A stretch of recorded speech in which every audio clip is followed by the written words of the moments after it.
Hi, I'm Heinbach. It's good to have you back. I'm in a rather unusual position for the videos that I do.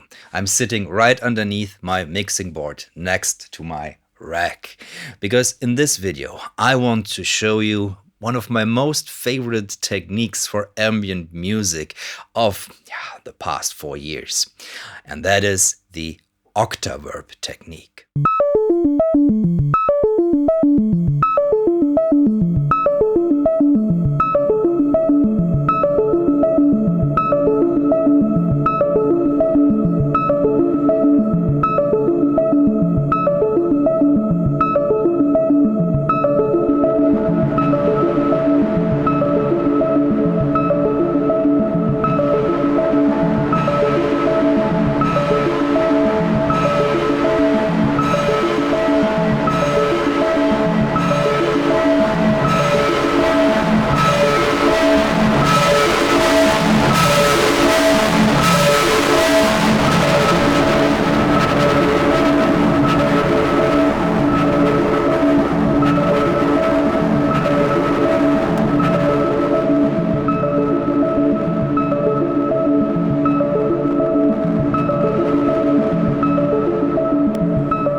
Before I go into detail on this technique, a little background.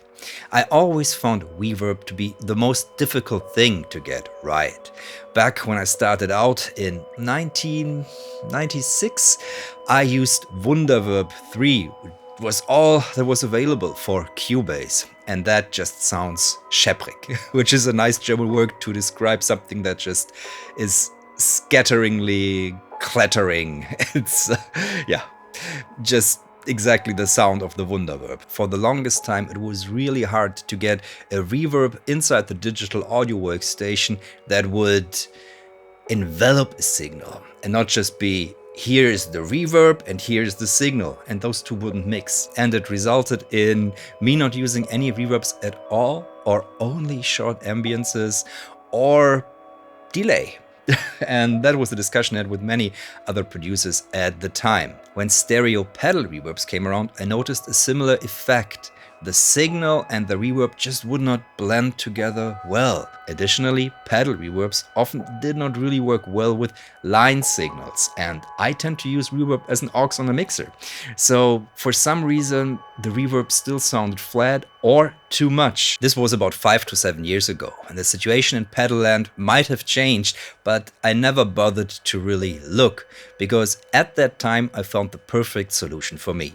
And that is going old school. I bought an Alesis Quadraverb for around 60 euros locally. Put this on my mixer and bam! There was the sound I was looking for.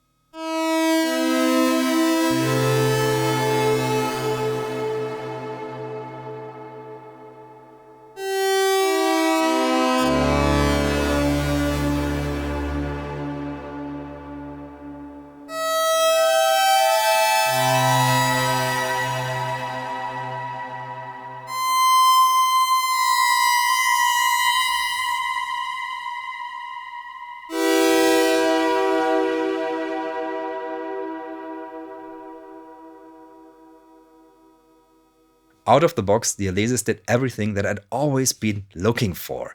It creates a nice and beautiful space around the signal and envelops it in that. It doesn't overwhelm the signal, and there's not this A-B distance between dry signal and wet signal. I found one preset on it especially useful, and that's the Sumeja Hall.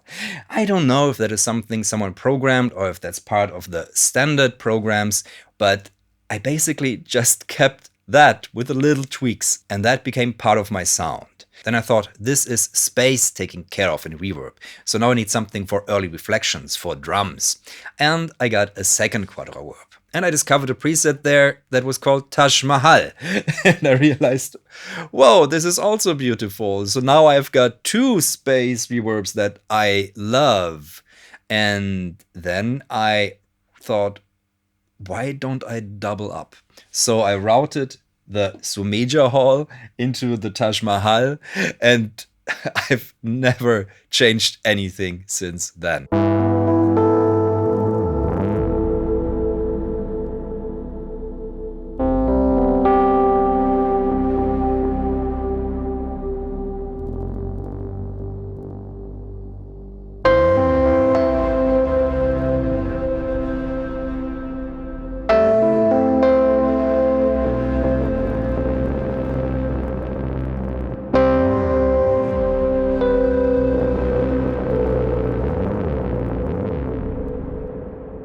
This sits on the aux bus of my mixer because it just does an overwhelming, very wide space with an additional thing that makes the Alesis Quadraverb special, and that is distortion.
The input stage on the Quadraverb overdrives very dynamically. So especially with 2 in row, I can have the first signal clean and then boost the second reverb, and you get a very playable distortion that sounds more like a filter opening and is very exciting.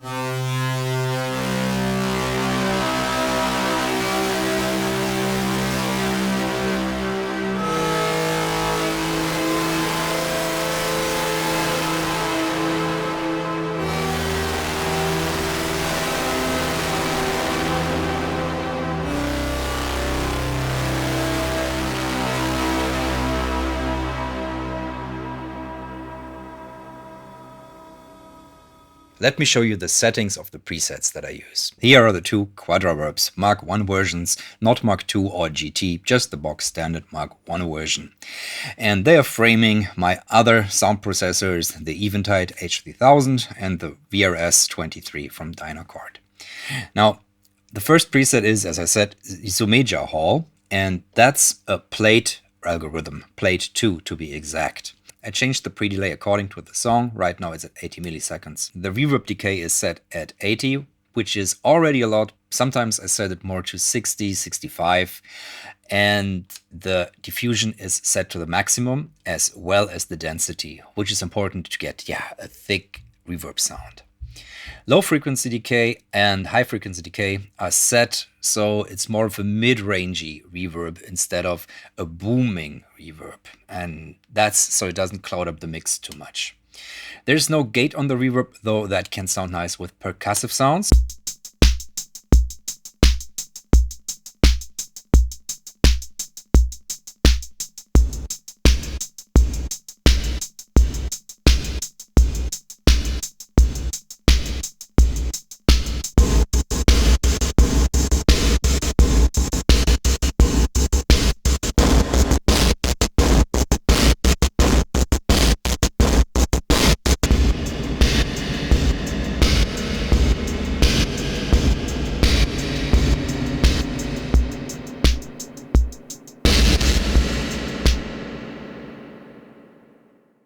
Second Quadraverb is Taj Mahal, but the screen is busted, so I can't really show you the settings. They are very similar though, and the reverb type is a Hall 1 instead of the plate. But most important are the input and output controls, because depending which one is at the highest, these will overdrive on their own. So I can set this to clean and this to clean, or this to overdrive and this to overdrive. And this, is part of the sound.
One thing that might add to my love for the Quadraverb is that this was used on many records that I listened to a lot and were very formative. Those were the records that appeared on Warp and Reflex. And yeah, from what I've read, this was one of the most used pieces of gear, because when this came out, it was the first time you could get a pretty high quality reverb at an affordable price. It retailed at 1K USD dollars, which put it in the reach of many musicians. That is why there are so many around, and nowadays you can get these for 60 to 100 euros, which is affordable compared to any reverb pedal. And if you have the rack space, it makes good sense to get two.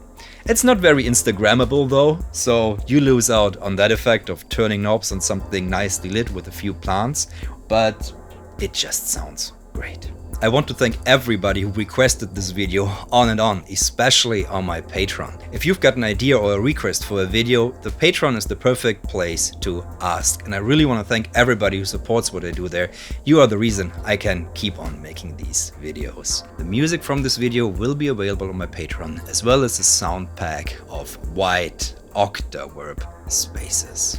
If you have any questions or reverb suggestions, please leave a comment below. Thank you all for watching, and I'll be seeing you in the next one. Bye.